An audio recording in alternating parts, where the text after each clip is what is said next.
Suportado po ni Vice President Jejomar Binay ang planong relokasyon sa mga nakatira sa waterways o mga estero. Kaugnay nito ay minungkahi ni Binay ang ilang relocation sites na maaaring magamit sa kanilang paglilipat. Narito ang ulat ni Noel Perfecto.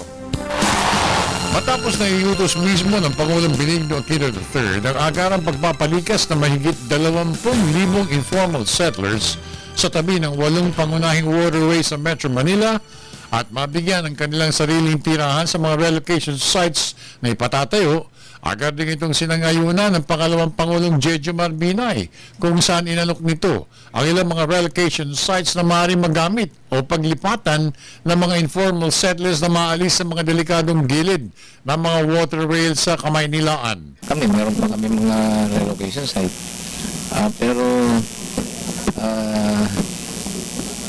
Finally, we just have to talagang problema yun sa on-site at outside. Naghahanap pa tayo ng makaragdagan mapapag-relocated.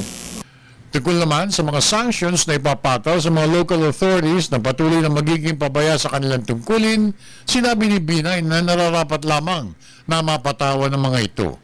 Matagal nang nangyayari ito, aniya, kaya dapat lamang na matigil ang nasabing katiwalian. Totoo naman yun. Hindi rin mangyayari yan kung walang kapabayaan sa bahagi, lalo-lalo na ng barangay captain.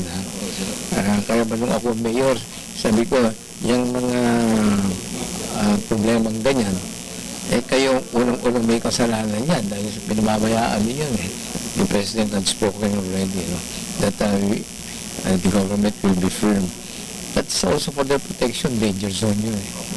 Base sa atas ng Pangulong Pinoy, lahat ng mga informal settlers na nakatira sa tabing delikadong waterway sa Kamaynilaan ay lumalabag sa UDHA o Urban Development and Housing Act, kung kaya't dapat lamang na sila'y mailikas na.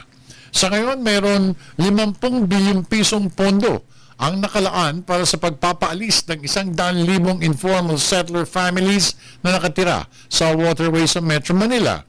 10 bilyong piso dito ang ipopondo para sa pagpapalikas ng unang 20,000 mga squatter families na nakatira sa mga estero at open canals.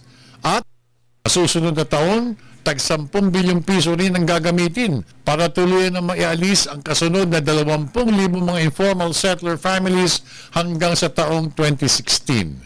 Ito ang master plan ng pamahalaan para maialis ang mga kababayan natin nakatira sa delikadong tabi ng mga waterways sa buong Kamaynilaan. Para sa Telebisyon ng Bayan, ako naman si Noel Perfecto.